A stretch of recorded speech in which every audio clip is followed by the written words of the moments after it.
তো আর কয়েকদিন পর হতে যাচ্ছে এবছর money in the bank paper ভিউটি। তাহলে এবছর money in the bank ladder ম্যাচে কাকে মানি ইন দ্য ব্যাংকটি জিততে দেখা যাবে, এটুদের সম্পূর্ণ বিষয়গুলো নিয়ে আলোচনা করবে এই ভিডিওটিতে। বেটিং অডস অনুযায়ী জিউসো এবং এলএ নাইট এবং চ্যাট কেবেলের জেতার সম্ভাবনা থাকলেও সমস্ত কিছু বিস্তারিতভাবে জানাবো আসলে কে এবছর মানি ইন দ্য ব্যাংকটি জিততে পারে।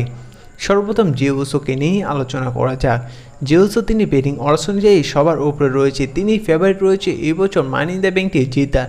কিন্তু আপনাদের একটি বিষয় জানিয়ে দেয় যে জিউসোকে ডাব্লিউডাব্লিউ খুব শীঘ্রই ব্লাড লাইনের স্টোরি লাইনের যুক্ত করবে। আর জিউসো এখন পর্যন্ত কোনো মিড কার্ডের টাইটেল জিততে পারেনি। জিউসো তিনি সম্ভাবনা থাকলেও এবছর মানি ইন দ্য ব্যাংকটি জেতার, যার কারণে জিউসোর তেমন কোনো সম্ভাবনা নেই এবছর মানি ইন দ্য ব্যাংকটি জেতার। আর আরেকটি বিষয় জানা যাচ্ছে যে এই লেডার ম্যাচে জিউসোকে আক্রমণ করতে পারে সোলোসুগা ব্লাড লাইনের মেম্বারগুলো।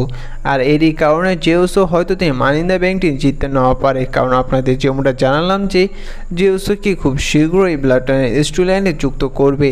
আর মূলত এই সমস্ত কারণে জিউসো তিনি ফেভারিট থাকলেও এবছর মানি ইন দ্য ব্যাংকটি জেতার, কিন্তু ডাব্লিউডাব্লিউ জিউসোকে এবছর মানি ইন দ্য ব্যাংকটি নাও জেতাতে পারে এর কারণেই। এবার নেক্সটে আলোচনা করা যাক এলএ নাইটকে নিয়ে। তাহলে কি এবার এলএ নাইট তিনি এবছর মানি ইন দ্য ব্যাংকটি জিততে পারে, কারণ জিউসোর পরে এলএ নাইট তিনি রয়েছে তৃতীয় স্থানে এবছর মানি ইন দ্য ব্যাংকটি জেতার। কারণ এলএ নাইট তিনিও সমস্ত দর্শকদের মন কেড়ে নিয়েছেন, সমস্ত দর্শকরাও এলএ নাইটকে পছন্দ করছেন। কিন্তু আমার মতে এলএ নাইট তিনিও হয়তো এবছর মানি ইন দ্য ব্যাংকটি নাও জিততে পারে, কারণ এবার ডাব্লিউডাব্লিউ প্ল্যান করছে যে এলএ নাইটের সাথে লোগান পলের সামারস্ল্যাম পেপার ভিউতে একটি সিঙ্গেল ম্যাচ অনুষ্ঠিত করার মিড কার্ডের টাইটেলের জন্য।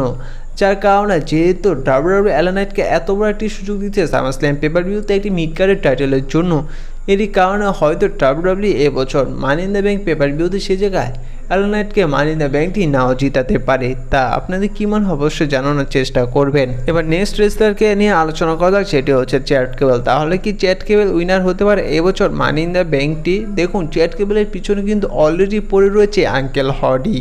তা আঙ্কেল হার্ডি তিনি বারবার আক্রমণ করার চেষ্টা করছে চ্যাট কেবলকে। এবার জানা যাচ্ছে যে যেহেতু চ্যাট কেবল তিনি এবছর money in the bank ladder ম্যাচে অংশগ্রহণ করছে, এবং যখন চ্যাট কেবল তিনি মানি ইন দ্য ব্যাংকটি ধরতে যাবে, যখন খুলতে যাবে, সেই সময় জানা যাচ্ছে চ্যাট কেবলকে আক্রমণ করে দিতে পারে আঙ্কেল হার্ডির মেম্বারগুলো।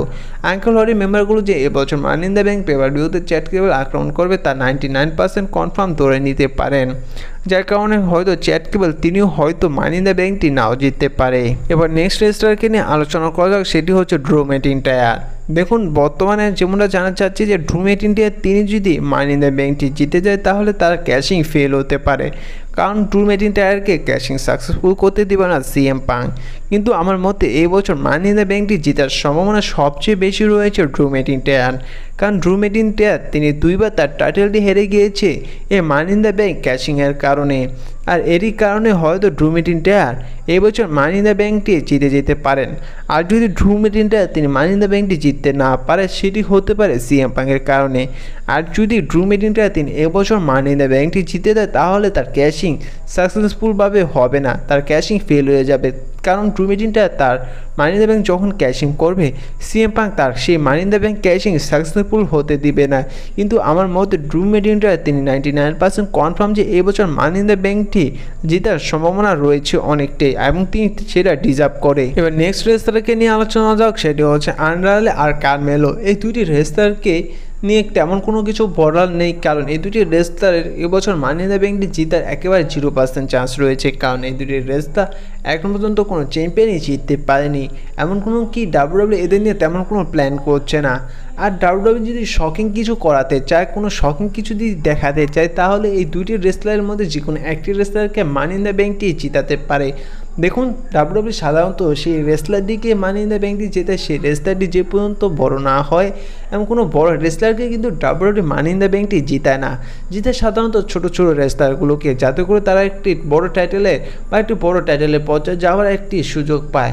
যার কারণে আন্ড্রাদে এবং কারমেলোর মধ্যে এই দুইটি রেসলারের মধ্যে আমার সম্ভাবনা যে একটি রেসলার হয়তো মানি ইন দ্য ব্যাংকটি জিতাতে পারে, এবং তার মনে কিছু ডাব্লিউডাব্লিউ এবার শকিং কিছু দেখাতে পারে দর্শকদের। এখন আপনাদের কি মনে হয় এই 6টি রেসলারের মধ্যে কোন রেসলার এবছর money in the bank winner হতে পারে? আর সম্পূর্ণ ভিডিওটি দেখে থাকলে অসংখ্য ধন্যবাদ। এই চ্যানেলে নিয়মিত রেসলিং বিষয়ে তথ্য পেতে চ্যানেলটি সাবস্ক্রাইব করে পাশে থাকবেন। দেখা হচ্ছে পরবর্তী ভিডিও।